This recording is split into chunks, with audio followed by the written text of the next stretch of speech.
우리 열왕기상 17장을 펼쳐볼까요? 열왕기상 17장 1절부터 7절까지 읽겠습니다. 같이 읽어볼까요? 시작. 길르앗에 우거하는 자 중에 디셉 사람 엘리야가 아합에게 말하되 내가 섬기는 이스라엘의 하나님 여호와께서 살아계심을 두고 맹세하노니 내 말이 없으면 수년 동안 비도 이슬도 있지 아니하리라 하니라. 여호와의 말씀이 엘리야에게 임하여 이르시되 너는 여기서 떠나 동쪽으로 가서 요단 앞 그리 시냇가에 숨고 그 시냇물을 마시라. 내가 까마귀들에게 명령하여 거기서 너를 먹이게 하리라. 그가 여호와의 말씀과 같이 하여 곧 가서 요단 앞 그리 시냇가에 머물매 까마귀들이 아침에도 떡과 고기를 저녁에도 떡과 고기를 가져왔고 그가 시냇물을 마셨으나 땅에 비가 내리지 아니하므로 얼마 후에 그 시내가 마르니라. 아멘.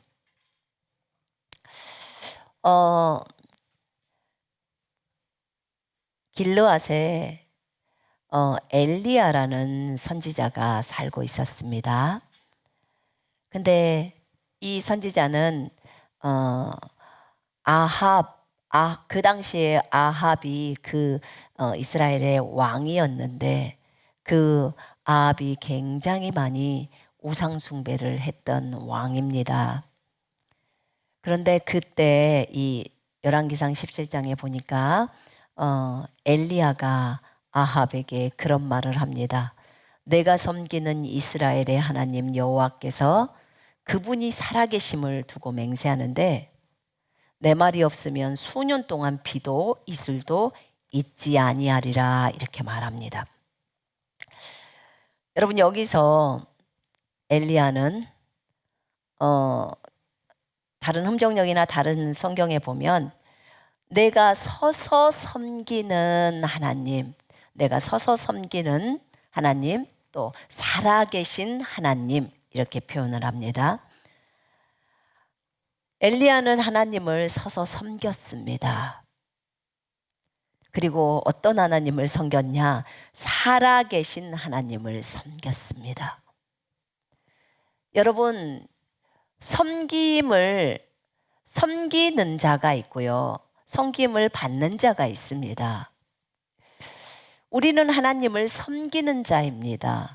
그럼 섬기는 자를 종이라고 합니다. 여러분은 예수 그리스도의 종입니까? 네, 우리는 예수 그리스도의 종이고 노예입니다. 우리는 그분을 서서 섬깁니다. 우리가 앉아서 섬깁니까? 여러분, 종이라는 의미는 서서 그분의 시중을 드는 거예요. 그분의 말씀에 순종하는 거죠. 엘리야는 하나님의 살아계심을 알고 있었습니다. 하나님은 자기에게 있어서만큼은 살아계신 하나님이셨어요. 거기 보면 2절에 보면 여호와의 말씀이 엘리야에게 임하여 이르시되 하나님의 말씀이 엘리야에게 임하는 거예요. 어떻게 임하냐? 귀에 소리가 들리도록 임하는 거예요. 엘리야야, 너는 여기를 떠나서 가서 그리 시냇가에 숨어라. 내가 까마귀를 통해서 너를 먹일 거야. 그 시냇물 마시고 그렇게 가거라. 이 얘기를 귀로 들려요. 여러분에게 그렇게 하나님의 소리가 웅장하게 들린다면 여러분도 그냥 앉아 있을까요? 아마 못 앉아 있을걸요. 그대로 순종할 겁니다. 엘리야에게 하나님이 이렇게 임하시는 거예요. 근데 엘리야는 늘 하나님 앞에서 하나님을 섬기는 종이기 때문에 하나님의 살아계심에 익숙해져 있습니다. 하나님은 살아계신 분이야. 죽은 신이 아니야. 살아계신 하나님. 살아계신 하나님. 그러면 그분이 살아계시다는 그 의미는 무엇일까? 그분이 살아계신 것을 엘리야는 인식하고 있는데 그거는 곧 하나님의 임재를 얘기하고 있는 거예요. 하나님이 살아계시기 때문에 하나님하고 대화를 나누는 거예요. 하나님이 무엇을 말씀하시든지 그 말씀에 순종하는 거예요. 듣고 또 주님이 말씀하시면 자기 의견도 말씀드리고 그러면서 주님이 말씀하시는 대로 그대로 또 순종해 가는 거죠. 자, 그렇다면 나는 내가 서서 섬기는 하나님, 나는 그분의 종이고 그분은 우리의 주인이십니다. 주인이시에요. 그리고 왕이십니다. 그럼 내가 그 주님을 내가 주인으로 섬기고 있는가? 주인이라는 말은 오로지 그분 한 분에게만 고정되어야 돼요. 두 주인을 우리는 섬기지를 못해요. 한 주인만 섬길 수가 있어요. 근데 그분이 예수님이에요. 그래서 한 분 예수님께 우리의 시선이 고정되어 있나를 보셔야 합니다. 자, 주인이 우리에게 무엇을 요구를 했다면 그러면 나는 거기에 대해서 yes, 이렇게 yes라고 말을 하면서 그것을 그대로 순종하는가? yes라고 말할 때는 나의 자유의지, 내 자유의지가 있잖아요.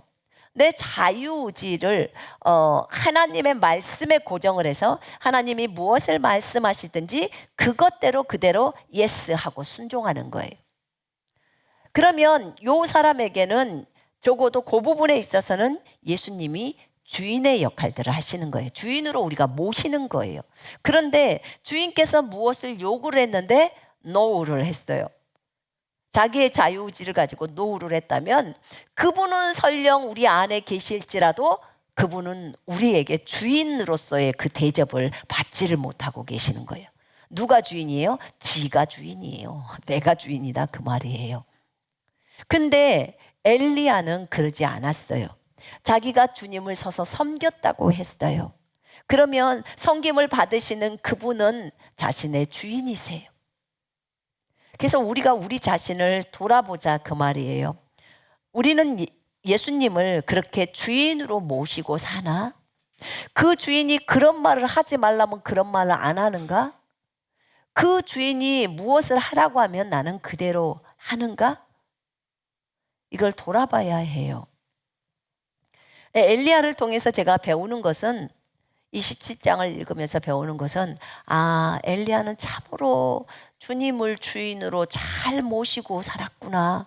그분을 너무나 잘 섬겼구나. 그러니까 당당하게 왕 앞에서도 내가 섬기는 이스라엘의 하나님 여호와께서 살아계심을 두고 맹세하노니 그분이 살아계시고 내가 자신이 섬기고 있는 하나님이 여호와 하나님이고 그분이 살아계신다는 것을 왕에게 얘기하는 거예요. 아주 당당해요. 이거는요, 사람을 두려워하지 않기 때문에 얘기할 수 있는 거예요. 하나님을 두려워하는 사람은 사람을 두려워하지 않아요. 사람을 두려워하는 사람은 사람의 인정을 받기를 원하는 거예요. 제가 저를 이렇게 되짚어 보니까요. 나는 사람의 인정을 받기를 원했구나.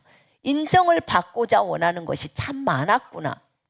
제가 저를 돌아보면서 느끼는 거예요. 우리가 하나님 한 분에게만 인정받기를 원하면서도 어느새 사람의 눈치를 살피고 그런 것은요, 사실 사람에 대한 어떤 두려움이 있다는 것은 저 사람이 나에 대해서 이렇게 말하면 어떡하지? 성도들이 나에 대해서 이렇게 말하면 어떡하지? 이런 것 자체가 전부 사람에 대한 눈치인 거예요. 하나님 한 분에게만 그 고정돼 있다면, 하나님의 눈치만을 살핀다면 하나님을 진정으로 두려워하죠. 근데 우리가 그렇게 하냐 그 말이에요. 하나님의 인정만을 원할까? 사람의 영광은 조금도 원하지 않을까? 여러분, 우리는 이거 돌아볼 필요가 있어요. 왜냐하면 겸손의 옷을 입을 때요, 사람의 눈치를 보는 것들이 다 없어져야 돼요. 내가 빚이 얼마나 있건 말건, 그러니까 빛나는 빛이요, 영광의 빛. 그 빛이 얼마나 있건 말고, 내가 사람의 눈치를 안 본다면 그 빛이 있건 말고 그렇게 중요한가요? 하나님이 나를 보고 판단하실 텐데 라고 할 거 아니겠습니까? 내가 영적으로 뭐가 얼만큼 되어야 한다라고 생각하는 것도 사람의 눈치를 살피는 그런 것들이 되게 많죠. 내가 은사가 없다고, 능력이 없다고 그것에 대해서 고민에 빠지고 그걸로 괴로워하고, 왜요? 하나님이 안 주셨으면 아직 내가 안 받은 거지. 그걸로 왜 괴롭고 그렇게 빠져야 되죠? 사람의 인정 때문에 그래요. 전부 다. 사람의 인정, 세상의 인정. 근데 엘리야는 지금 왕 앞에서 얘기하고 있어요. 왕이 잡아 죽일 수도 있는데 그 앞에서 지금 얘기하고 있는 거예요. 이 우상 숭배를 너무 많이 하니까 아합 왕이 이세벨이라는 부인을 두고, 이게 이스라엘 여인이 아니고 이방 여인이잖아요. 그래 놓으니까 너무 우상 숭배를 많이 하니까 이제 엘리야가 아합 왕 앞에 섰을 때 이 얘기를 합니다. 그러면 엘리야 같은 경우에 살아계신 하나님을 알았어요. 늘 교제하니까 그분이 죽은 하나님이 아닌 살아계신 하나님이라는 걸 알겠죠. 여러분들이 형제자매들하고 늘 만나서 교제하면 당신은 죽었네? 이렇게 보나요? 아이고, 당신은 살아있습니다 라고 봅니다. 자, 얼굴을 안 봤는데 괜찮아요. 전화 통화로 늘 한다고 쳐요. 죽었어요, 살았어요? 살아있죠. 예. 근데 엘리야도 늘 주님하고 얘기하기 때문에 주님이 살아계신 것을 아는 거죠. 여러분들 주님하고 잘 통화하시죠? 그러면 주님은 살아계신 분이에요. 돌아가신 하나님이 아닙니다. 살아계신 하나님이요. 그러면 살아계신 하나님을 엘리야는 알았는데 그것이 하나님의 임재라고 했어요. 우리가 하나님의 임재 앞에서 살자. 제가 지금 저를 돌이키면서 잊어버리거나, 그러니까 까먹거나 많이 인식하지 못하는 것들을 또 돌아보는 거예요. 하나님의 임재 앞에서 우리는 삽니다. 사실 24시간, 하루 24시간을 다 주님의 임재 앞에서 살고 있어요. 하나님의 보좌 앞에서, 하나님의 손바닥 안에서 살고 있습니다, 우리가. 그런데 이 주님의 보좌 앞에, 주님의 임재 앞에, 주님의 손바닥 안에서, 이 손바닥 안에 지구가 있고 지구 안에 우리가 있어요. 그리고 우리를 들여다보고 계시는 거예요. 자, 이렇게 우리가 주님의 보좌 앞에 늘 살아요. 그러면 24시간을 주님의 임재 앞에서 살고 있는 거예요. 우리는 24시간을 주님의 임재 앞에서 활동하고 있습니다. 하나님의 임재 앞에서, 하나님의 보좌 앞에서, 하나님의 손바닥 안에서, 그 안에서 밥 먹고, 하나님의 보좌 앞에서 잠자고, 하나님의 보좌 앞에서 말하고 생각하고 행동하고, 하나님의 보좌 앞에서 예배드리고 기도하고 성경 읽고, 내가 집에 책상에 앉아있지만 그 앞에는 주님의 보좌 앞인 거예요. 그렇게 사는 거예요. 싸움을 해도 보좌 앞에서 싸우는 거예요. 내가 다른 사람을 비방하는 거, 그분의 보좌 앞에서 비방하고 있는 거예요. 내가 거짓말하는 거, 주님의 보좌 앞에서 거짓말하고 있는 거예요. 인식을 못하고 하고 있는 거예요. 그리고 그분의 보좌 앞에서 잘난 척하고 자랑하고 교만을 떨고 위선을 떱니다. 내가 누군가랑 통화를 하고 있지만 그게 지금 보좌 앞이라는 걸 알아야 돼. 그러면 어떻게 될까요? 갑자기 하던 거짓말도 멈추게 되죠. 그만큼 인식이 안 된 거예요. 주님께 저도 구했어요. 주님, 제가 이런 인식이 필요합니다. 주님 도와주세요. 주님, 제가 이렇게 24시간을 주님의 인식 가운데서 살았으면 좋겠어요. 그러면 제가 허튼 짓 안 하고, 허튼 생각 안 하고, 허튼 말 안 하고, 허튼 감정 표현 안 하고 그렇게 살지 않겠습니까? 하나님의 엘리야는 늘 주님의 존전 앞에서, 임재 앞에서 주님의 살아계심을 체험하면서 살았는데,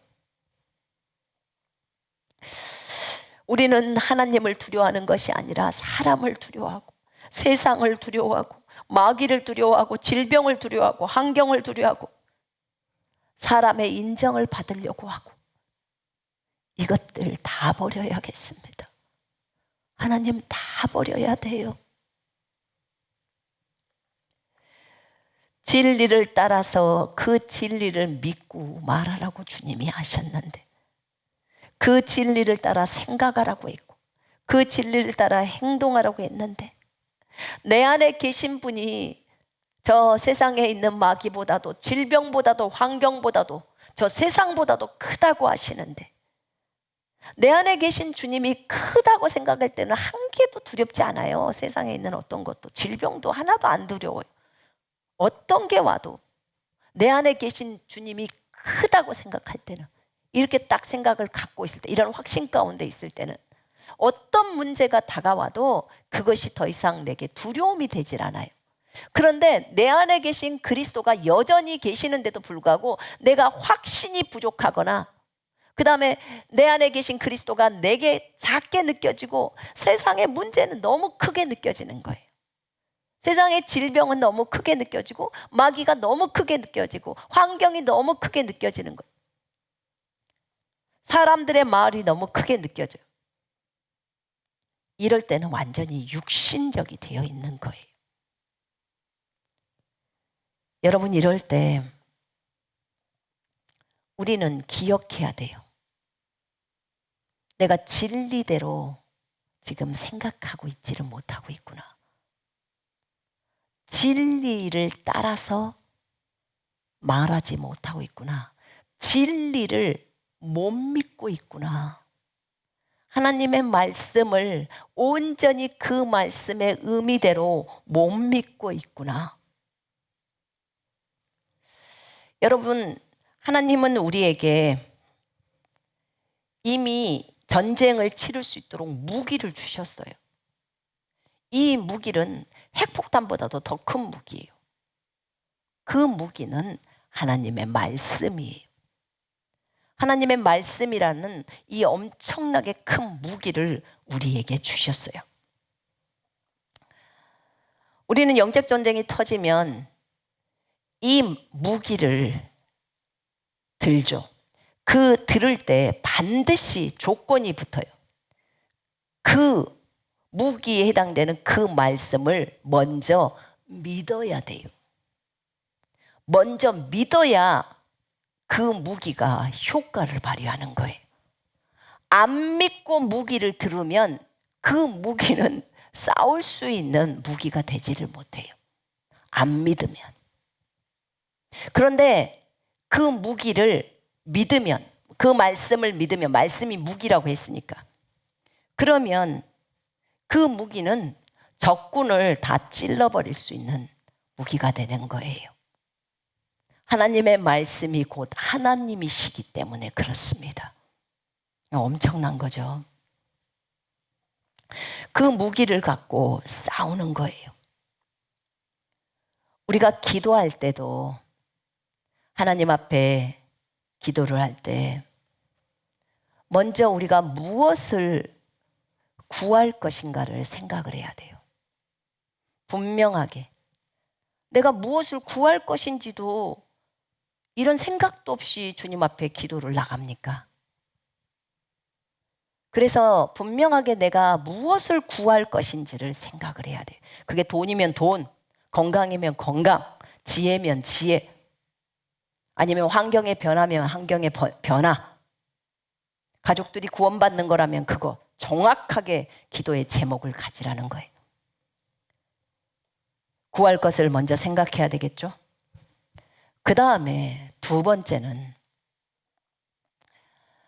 그 기도에 합당한 주님으로부터 응답을 받을 수 있는 근거 구절, 그것이 무기예요. 그 근거 구절을 먼저 찾아야 돼요. 조지 밀러는요, 5만 번 응답받는 그 기도 비밀 책에 보면 그가 그렇게도 많이 응답을 받는 이유는, 기도를 할 때마다 응답을 받는 이유는 항상 그는 기도 제목을 쓰고 그 옆에다가 거기에 관계되는 성경 구절을 갖다 썼어요. 반드시 그렇게 했어요. 그리고 하나님 앞에 구합니다. 하나님은 고아의 아버지라고 하셨습니다. 고아와 가부의 하나님. 시편의 말씀에 놓은 대로 주님이 이렇게 말씀하셨습니다. 지금 고아가 2,000명이나 됩니다. 오늘 아침 먹어야 될 음식이 없습니다. 하나님, 고아의 아버지, 주님은 이렇게 성경에 적어져 있고 여기를 보옵소서. 이 약속대로 주님 그대로 음식이 올 수 있도록 인도해 주십시오. 이러면 아침에 딸랑딸랑 무슨 소리가 나면 앞에 하나 가득의 밀가루가 있는 거예요. 누가 놓고 간지 모르죠. 그럼 그것 가지고 바로 음식을 합니다. 여러분 2,000명을요 후원 없이 먹인다고 한번 생각을 해봐요. 매일. 그게 쉬울 거라고 생각하세요? 정말 쉽지 않아요. 하나님에 대한 신뢰, 믿음이 없으면 다 굶어요. 그런데 조지 뮬러는 하나님에 대한 신뢰를 이렇게 쌓아갔던 거예요. 하나님 말씀이 하나님이시잖아요. 그럼 하나님은 그 말씀을 그대로 신실하신 하나님이시기 때문에 자신이 하신 말씀을 지키시겠다고 너무 많은 부분에다 약속을 해놓으셨어요. 그러니까 그 약속을 꼭 붙드는 거예요. 그리고 요구를 합니다. 여러분들이 각자 우리가 하나님 말씀이 얼마나 많습니까? 평강을 구하면 평강에 관계되는 말씀을, 돈을 구하면 돈에 관계되는 말씀을, 그 근거 구절을 찾고 그 다음에 그 근거 구절을 가지고 하나님 앞에 나가는 거예요. 나가서 주님, 제가 오늘 이 시간에 이런 것에 대한 필요가 있습니다. 주님, 이것에 대한 근거 구절은 이 말씀입니다. 하나님, 이것을 저에게 주시옵소서. 하나님은 이렇게 말씀하셨기 때문에 저에게 주실 것을 제가 믿고 있습니다. 믿고 하는 거예요. 안 믿으면 아무 필요가 없어요. 믿어야 한다는 거예요. 제가 과거에 돈이 없을 때 늘 저는 마태복음 6장 33절을 붙들었어요. 너희는 먼저 그의 나라와 그의 의를 구하라. 그리하면 이에 모든 것을 더하시리라. 먹고 입는 거 채워주시겠다고 약속하셨어요. 하나님의 나라와 의를 구하면. 그러니까 저는 그 말씀을 붙들고 나아가는 거예요. 먼저 하나님의 나라를 먼저 구해요. 전 세계 영혼들의 구원을 놓고 구하고 하나님의 나라가 확장될 수 있도록 구하고 또 때로는 전도로 나가고 그리고 그 후반부에 그러면 이에 모든 것을 더하신다고 했으니까 주님 먹을 것 채워주시옵소서. 그러면 정확하게 와요. 하나님 정말 약속에 너무너무 신실하신 하나님이에요.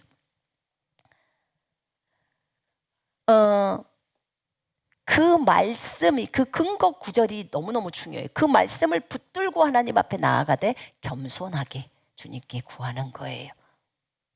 그러면 모든 필요를 채우시는 거예요. 여러분, 우리가 매일의 삶 속에서 24시간 하나님의 임재를 경험하면서 살면 너무나 좋겠지만 설령 경험을 못하더라도 24시간 주님의 임재 앞에 주님의 보좌 앞에서 살고 있다는 것을 인식이 될 수 있도록 간절히 구해야 돼요. 구하라 주실 것이요. 그랬죠? 제가 이 말씀 붙들고 지금 구하고 있어요. 주님 구하라 주실 것이요 했습니다. 그러니까 제가 24시간 주님 이것이 인식될 수 있도록 내가 이 말씀에 따라 오늘 또 구합니다. 그리고 나가는 거예요. 하나님 주십시오. 주님은 주셔야 하는 거예요. 지혜가 필요하십니까? 야고보서 1장 5절을 붙들고 구하는 거예요. 하나님 꾸짖지 아니하시고 후히 주신다고 지혜를 후히 주시겠다고 약속하셨어요. 주님 지혜를 저에게 주십시오. 주님이 약속했잖아요. 매일 구해도 하나님이 꾸짖지 않는다고 하셨으니까 저에게 지혜를 주셔야 합니다. 이렇게 제가 구해요. 그 약속의 말씀을 반드시 붙들어야 돼요. 여러분 왜 그러냐면 약속의 말씀을 딱 붙든다는 것은 하나님의 말씀에 대한 신뢰를 갖고요, 하나님은 이 약속에 신실하신 분이라는 것에 대한 신뢰가 있는 거예요. 우리가 가장 원하는 게 뭔 줄 아세요? 하나님에 대한 절대적인 신뢰예요. 절대적인 신뢰라는 것은요, 마귀가 절대로 하나님과 나 사이를 뚫고 들어오지를 못해요. 여러분 보세요. 왜 우리가 24시간 하나님의 임재 가운데 있다는 것을 인식해야 되는지가, 이렇게 되면 마귀가 못 들어요. 24시간을 내가 싸움할 때도 주님 앞에 있고, 그 다음에 내가 아플 때도 주님 앞에 있고, 내가 기쁠 때도 주님 앞에 있고, 내가 밥 먹을 때도 잠잘 때도 다 주님 앞에 있다고 딱 인식이 되어버리잖아요. 그러면 마귀가 어떤 걸 틈타고 딱 들어다 가. 내가 지금 주님하고 있는데 뭔 소리야, 이렇게 나와요. 하나도 무서움이 없어진다니까요. 두려움이 없어져요. 그것이 하나도 문제가 안 돼 버려요. 주님 보좌 앞에 있는데 지금. 여러분 이걸 생각을 해야 돼요. 그래서 인식이 필요하다는 거예요. 구하라 주실 것이요, 마태복음 7장 붙들고 구하라는 거예요. 엘리야는 이 살아계신 하나님을 인식하고 살았어요. 근데 나는 주님의 음성이 잘 안 들려. 괜찮아요. 안 들리면 여기 있는 생생하게 살아있는 말씀이에요. 이 로고스의 말씀이, 이 기록된 말씀. 그래서 이 말씀을 붙들면 돼요. 그러면 주님은 일 다 합니다. 이 말씀대로. 여러분 우리가 인식해야 돼요. 이거 주님 앞에서 구해요. 이제 기도를 하실 때 그 기도 노트를 하나를 쓰시고 그 옆에다가 관련되는 성경 구절 써요. 그리고 먼저 그 성경 구절을 한번 쫙 읽어요. 그런 다음에 그 기도의 제목을 딱 주님 앞에 내밀어요. 주님 이렇게 말씀하셔서 제가 이 기도의 제목을 가지고 주님 앞에 왔습니다. 오늘 또 여전히 주님은 저를 채워주셔야 합니다. 이렇게 구하셔야 돼요. 그렇게 가다가 보면요, 기도가 응답이 되면 그 옆에다가 응답된 날짜를 딱 쓰고요, 그 노트를 딱 가지고 있으니까 그것이 완전히 나에게 보물이에요. 하나님과 나 사이에 진짜 끈끈한 일기예요.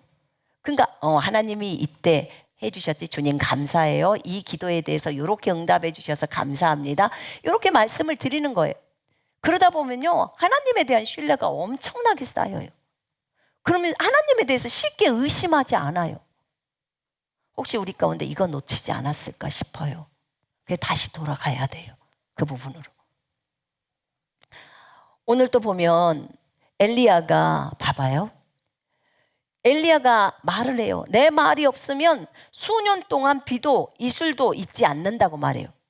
이게 뭐예요? 우리가 예수 이름으로 명령하노니 비는 내리지 말지어다 하면 비가 안 내리잖아요. 그런 것처럼 엘리야도 지금 구약인데요, 자기가 말을 하면 비 내리지 마, 그렇게 하면 수년 동안 비가 안 내린대요. 구약인데. 말씀드렸잖아요. 구약도 신약처럼 믿음에 있어서는 한계가 없는 거예요. 믿음. 하나님이 내 말을, 살아계신 하나님이 내 말을 듣고 내 말대로 그렇게 인도해 주셔. 하나님 이 나라에는 비가 오면 안 돼요. 왜냐하면 아합이 우상 숭배를 너무 많이 해요. 했을 거 아니겠습니까? 또 그러니까 그 말을 한 거예요. 내 말이 없으면 수년 동안 비도 이슬도 있지 아니하리라. 비는 멈출지어다 해봤지만, 비가 오지 말라고는 기도해봤지만 이슬도 내리지 말라는 기도는 다 아직까지 한 번도 난 안 해봤어요. 근데 엘리야는 더 세네. 이슬도 내리지 말라고 한 거예요. 그랬는데 하나님께서 그 말을 딱 들어주시는 거예요. 여호와의 말씀이 엘리야에게 임하여 이르시되, 바로 이 절에 너는 여기서 떠나 동쪽으로 가서 요단 앞 그릿시냇가에 숨고 그 시냇물을 마시라. 내가 까마귀들에게 명령하여 거기서 너를 먹이게 하리라. 이렇게 말합니다. 하나님께서 까마귀를 통해서 엘리야를 먹여요. 자, 까마귀가 물어다 줘서 먹고 사신 분 계셔요, 혹시? 그러면 특종감일걸요? 특종. 아주 카메라가 바로 될 겁니다. 근데 엘리야는 까마귀가 주님이 이렇게 말하니까 엘리야는 그가 여호와의 말씀과 같이 하여 가서 요단 앞에 그리시네가에 머물매. 주님이 그렇게 말하니까 엘리야는 바로 가요. 바로 갑니다. 그리고 요단강 앞에서 그리시네가라는 그 시내가에서 거기서 살아요. 천막을 쳤는지 그냥 돌바닥 위에서 잤는지는 모르겠지만 거기서 살아요. 거기서 머물면서 까마귀들이 아침에도 떡과 고기를 저녁에도 떡과 고기를 가져왔고 그가 시냇물을 마셨으나 이렇게 나왔어요. 딱 보니까 주님이 하루 2끼를 주셨더라고. 우리 몇 끼 먹어요? 3끼. 엘리야보다는 많이 먹네. 그러면 주님이 엘리야를 먹으실 때 2끼를 준 거 보니까 우리도 2끼 먹어도 되겠더라고. 아, 2끼만 먹어도 되겠구나. 왜냐면 주님은 아침하고 저녁을 공급을 했더라고. 아, 점심 안 먹어도 되네. 아, 주님이 생각하실 때 아침과 저녁을 엘리야에게, 이건 주님이 안배를 하신 거니까, 그러면 아침을 먹고 저녁을 먹으면 되겠구나. 제가 심양행가를 갔더니 거기는 해가 아침에 좀 늦게 뜨고 저녁 때 일찍 져서 하루에 2끼를 먹고 살더라고. 그 지역은요. 점심을 안 먹고 아침하고 저녁을 먹는 거예요. 근데 내가 오늘 이 말씀을 읽으면서 아, 그들은 참 성경적이다. 적어도 2끼를 엘리야처럼 이렇게 먹고 있구나. 근데 우리는 3끼 안 먹으면 큰일 날 것처럼 얘기하잖아요. 근데 어쨌든 주님은 까마귀를 통해서 엘리야에게 2끼의 식사를 제공했더라고요. 빵과 고기를. 빵과 야채가 아니고 빵과 고기더라고요. 고기. 엘리야가 고기를 좋아했나? 빵과 고기를, 저녁에도 빵과 고기를 가져왔어. 근데 되게 궁금해요. 이게 생고기일까 구운 고기일까? 먹어야 되니까 그냥 구운 고기를 주시지 않았을까요? 음식을 만들어서 주신 것 같아요. 그리고 물을 먹어야 되니까 그 시냇물을 마셨겠죠. 근데 땅에 비가 내리지 아니하므로 얼마 후에 그 시내가 마르니라. 사실 성경은요, 얼마 후라는 것이 우리나라 말로 3일 후, 10일 후 이게 아니에요. 시간이 많이 지난 후에 마른 거죠. 시냇물이 바로 마르지는 않잖아요. 그럼 그동안에 얼마나 많이 까마귀들이 날라다 줬을까? 그렇다고 요만큼 물어다 주지는 않을 거 아니에요. 남자인데 장정이 먹어야 되는데. 그러면 많이 물어다 줬겠죠. 그리고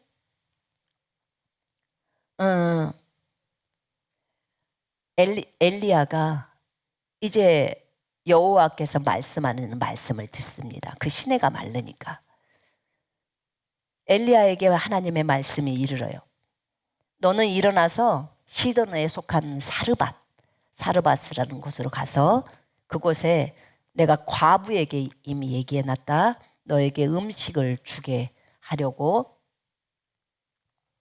그래서 그가 일어나 사르밧으로 가서, 엘리야는 제가 보니까 즉각 순종을 잘해요. 주님이 말했다고 우리는 주님 진짜예요? 진짜예요? 진짜가요? 한 번 더 물어볼게요. 진짜가요? 올해는 얼마나 의심이 많습니까? 여기 2번 물었다는 말 안 나와요. 그냥 바로 가는 거예요. 엘리야가 하늘에서 불이 내려올 수 있도록 기도할 때도요, 굉장히 확신 가운데서 담대하게 합니다. 왜냐하면 하나님의 살아계심에 대한 그 확신이 너무 강하기 때문에 그래요. 확신이 강하게 올 때는요, 그것이 응답이 다 와요. 자, 그래서 사르밧으로 갑니다. 바로 가요. 그러니까 하나님 말씀을 듣고 바로 순종해서 가버립니다. 그때 사르밧에 도착하니까 웬 과부가 나뭇가지를 주우러 나와요. 그러니까 물을 좀 달라고 합니다. 그러면서 하는 말이, 내가 너한테 청하는데 네 손에 떡 한 조각을 가져와서 내게 줘라. 사르밧까지 걸어 오려면 또 힘들었겠죠. 떡 한 조각을, 떡을 만들어다가 얼른 나 좀 줘. 빵 한 덩어리만 만들어다 나 좀 줘. 그러니까 지금 완전히 가뭄이에요. 기근이에요. 이때 그 여인이, 과부가 그럽니다. 당신의 하나님 여호와, 당신의 하나님 여호와께서 살아계심을 두고 맹세하노니. 그럼 이 과부는, 사르밧의 이 과부는 알았다는 거죠. 시돈 지역에 이 과부는 하나님을 안 거예요. 이 여인이 이방 여인 아닙니까? 어쨌든 시돈 땅은. 근데 이 여인이 이 사람이 선지자라는 걸 아는 거예요. 그래서 당신의 하나님 여호와께서 살아계심을 두고 맹세하노니, 그럼 이 여인도 하나님이 살아계심을 알고 있는 거죠. 나는 빵이 없고 떡이 없고 다만 통에 가루 한 움큼과 병에 기름이 조금 있을 뿐입니다. 내가 나뭇가지 주워다가 나와 내 아들을 위해서 이걸로 음식을 만들어 먹고 그 다음에 죽으려고 하고 있습니다. 한번 먹고 이제 죽는다는 거지. 마지막, 자기들에게는 마지막 최후의 음식이에요. 그런데 엘리야가 말합니다. 두려워하지 마. 가서 네 말대로 해. 그런데 먼저 나한테 떡 하나만 만들어다 줘. 그리고 나서 너네들 만들어서 먹어. 지금 그 얘기를 하는 거예요. 이 여인이 그 얘기를 들을 때 어떤 심정이었을까? 마지막 자식하고 같이 먹고 죽으려고 하는 그 음식이, 그것에 대한 얼마나 애착이 있을까? 제가 그때 이 상황을 한번 생각을 해봤어요. 아, 그 간절하겠다. 안 주려고 하는 그 마음이 간절하겠네. 그러면서 엘리야가 말합니다. 이스라엘의 하나님 여호와의 말씀이, 나 여호와가 비를 이 지상에 내릴 때까지 네 통에 밀가루가 가루가 떨어지지 아니하고 그 병에 기름이 없어지지 아니하리라 하셨느니라. 이렇게 딱 엘리야가 얘기합니다.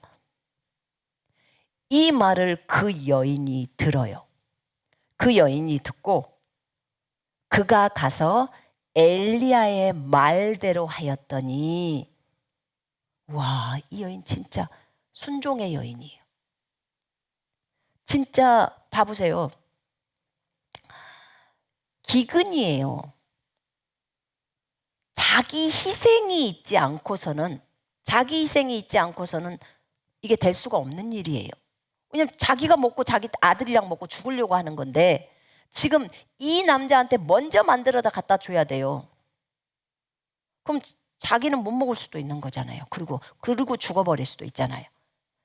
근데 이 여인이 이 선지자의 말을 듣고서 믿은 거예요. 믿으니까 순종이 나오는 거예요. 믿지 않고서는 순종이 안 나오죠. 이 말을 믿은 거예요. 그리고 믿고 순종한 거예요. 엘리야의 말대로 하였더니 그와 엘리야와 그의 식구가 여러 날 먹었다는 거예요. 엘리야의 어떤 말을 믿었을까요? 가루통에 가루가 떨어지지 않고 또 기름병에 기름이 떨어지지 않는다는 그 말을 믿은 거예요. 누가 하신 말씀을? 하나님이 하신 말씀을. 그 말을 믿은 거예요. 눈에 보이지 않지만 믿고 순종한 거예요. 그 여인이. 그래서 먼저 떡을 만들어다가 엘리야를 주고 그 다음에 자기도 만들어서 먹었어요. 근데 여러 날을 먹은 거예요. 아까 말했죠. 여러 날이라는 게 그냥 하루 이틀 3일 이런 게 아니에요. 쭉 10일 20일을 먹어도 떨어지질 않는 거예요. 그랬더니 어떻게 돼요? 여호와께서 엘리야를 통하여 하신 말씀같이 통에 가루가 떨어지지 아니하고 병에 기름이 없어지지 아니하니라. 참 놀랍죠. 너무너무 놀라운 일이. 이게 기적이에요. 능력 행함이죠. 여러분 대환란 때 여러분에게 밀가루가 계속 주어져요. 그 다음에 그 기름이 계속 주어져요. 나뭇가지가 있고 불이 있으면 얼마든지 그것으로 먹을 수 있어요. 3년 동안 어떻게 밀가루로 빵 만들어 먹고 수제비 끓여 먹고 종류는 여러 가지예요. 그죠? 밀가루 갖고 팥죽은 안 되겠네. 그냥 길다랗게 죽을 써 먹을 수도 있고 수제비 떠 먹을 수도 있고 빵 만들어 먹을 수도 있고 호떡도 만들어 먹을 수 있고 기름이 있으니까. 그러니 먹을 것은 있죠. 근데 그건 먹고도 3년을 살 수 있나요? 살 수 있어요. 아까 그 까마귀가 물어다 준 것도 고기하고 빵하고잖아요. 빵하고 고기만 먹고도 오래 살잖아요. 하나님이 여기에서 뭐냐면 지금 공급하시는 하나님이에요. 하나님이 지금 엘리야를 공급을 해요. 자신의 종에게 그렇게 말했기 때문에 하나님이 공급하시는 것. 약속에 신실하신 하나님. 엘리야는 이것에 대해서 하나님에 대한 그 절대적인 신뢰를 갖고 있는 거예요. 까마귀를 통해서 공급하시는 하나님. 또 사르밧 가부를 통해서 공급하시는 하나님. 여호와께서 엘리야를 통해서 하신 말씀이 사르밧 가부에게 이루어진 거죠. 여러분 이것을 보면서 우리가 알아야 돼요. 하나님의 말씀은 우리가 먼저 믿어야 돼요. 그냥 하나님의 말씀이면 그냥 무조건 믿어요. 적어나 있는 말씀은 그냥 무조건 믿으면 돼요. 거기 조건을 달 필요가 없어. 너희 염려를 주께 맡기라. 이는 주께서 너희를 돌보십니다. 감사합니다. 주님이 나를 돌보십니다. 난 믿겠습니다. 주님이 나를 돌보십니다. 이렇게 해야 된다고요. 너희 염려를 주께 맡기라. 그럼 염려 다 주님께 안겨버리겠습니다. 주님 다 가져가십시오. 그걸 믿어버리라는 거예요. 먼저 믿어야죠. 그래야 내 안에 평강이 임해요. 순서예요, 순서. 이 사르밧 가부도 자기가 하나님 앞에 순종할 때 자기의 희생적인 부분이 지금 들어간 거예요. 그렇지 않았으면 그 빵을 먼저 만들어다 줄 수가 없죠, 선지자에게. 여러분 같으면 만들어다 죽었어요? 거의 대부분이 안 만들어 줄 거야. 자기가 먼저 먹을 거라고. 마지막 먹고 죽으려고. 근데 사실 그것도 조금 깊이 생각해 보면 지금 이거 먹고 죽나? 내일 안 먹고 죽나? 먼저 먹으세요. 이렇게 할 수도 있어. 어차피 죽을 거니까. 근데 사람이요, 죽음 앞에서는 끈질겨요. 오래 살라고. 근데 이 여인도 그런 희생적인 믿음이 있었던 거예요. 자기 희생이 있어요. 하나님은 항상 우리에게 무엇을 주실 때요, 그냥 주시지 않고 꼭 벼랑 끝에 달랑달랑 할 때 주셔요. 많이 네가 여전히 나를 믿고 있냐? 이거 보시는 거예요. 테스트예요. 근데 하나님은 약속대로 주시기는 꼭 주셔요. 주시기는 꼭 주셔. 그래서 그것에 대해서 의심을 하면 안 돼요. 오늘 우리는 엘리야를 통해서 엘리야는 서서 주님을 섬겼다고 했어요. 우리는 주님을 주인으로 그렇게 종으로서, 우리가 종으로서 그렇게 주님을 주인으로 섬기고 있나? 주인이 말하는 대로 그대로 순종하면서 가고 있는가? 또 하나는 그분의 살아계심을 엘리야는 알았어요. 하나님의 살아계심을. 우리는 그분의 살아계심을 알고 있나?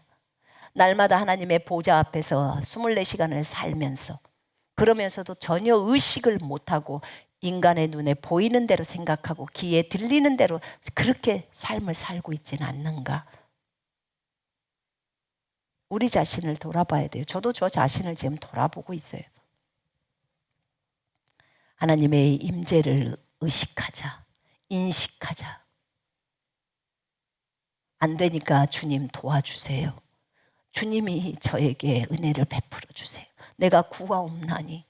주님 구하라 주실 것이요. 주님을 사모하는 것도 구하라고 했으니까 주님이 주셨잖아요. 그런 것처럼 주님의 임재를 내가 주님 앞에 살고 있다는 것을 의식하면서 살 수 있도록 주님 도와주세요. 약속하신 대로 주님 도와주세요. 그렇게 구하면서 하나님이 우리의 공급이시오. 주님이 살아계시기 때문에 우리의 기도를 듣고 그 공급을 해주는 거예요. 주님 돌아가셨으면 못 해주죠. 살아계시기 때문에. 그렇게 하나님의 공급을 온전히 신뢰하시면서 하나님 한 분만을 두려워하고 그분 안에서 살고 있다는 그 사실을 잊지 않았으면 좋겠어요. 그러면 하나님하고 딱 붙어 살면 더 이상 마귀가 우리에게 그렇게 할 수가 없잖아요. 마귀는 주로 우리를 많이 속여요. 그래서 케네스 에긴도 그 얘기를 했다더라고. 자기한테 증상이 갑자기 심장병에 대한 증상이 왔을 때 그냥 하하하하 웃었대요. 그래서 그랬는데 마귀가 갸우뚱하더래요. 그래서 더 큰 소리로 하하하하 웃었대. 안 웃고 싶었대요. 근데 하하하하 웃었대요. 고의적으로. 그래서 마귀가 그렇게 묻더래. 너 왜 웃냐? 그러더래. 왜 웃냐? 너 죽을 건데. 그래서 더 큰 소리로 웃었대. 그래서 왜 웃냐? 내가 너 비웃는 거야. 그랬대요. 내가 너 비웃는 거야. 왜냐하면 나는 죽지도 않을 뿐더러 나는 나을 필요도 없어. 너는 이번에 못 낳고 죽을 거야. 그러더래 마귀가. 나는 나을 필요도 없어. 왜냐하면 이미 나았으니까. 지금 심장은 멈춰오려고 밑에서부터 마비 증상이 올라오고 있는데 그 얘기를 하고 있는 거예요. 그 증상하고 상관없이. 왜냐하면 주님이 채찍에 맞음으로 내가 나았는데 이것은 진리인데 진리가 틀리지는 않잖아요. 그러니까 나는 나을 필요가 없어. 이미 나았으니까 증상 갖고 꺼져 이랬대요. 그랬더니 즉시로 증상이 떠나버리더래. 멈춰버리더래. 그거 없어져 버리더라. 이게 뭐냐면 확신이. 이게 하나님의 말씀에 대한 신뢰. 이게 확고한 생각이라는 거예요. 이게 있으면 우리는 하나님 말씀 안에서 잘 걸어갈 수 있어요. 오늘은 여기까지 하겠습니다.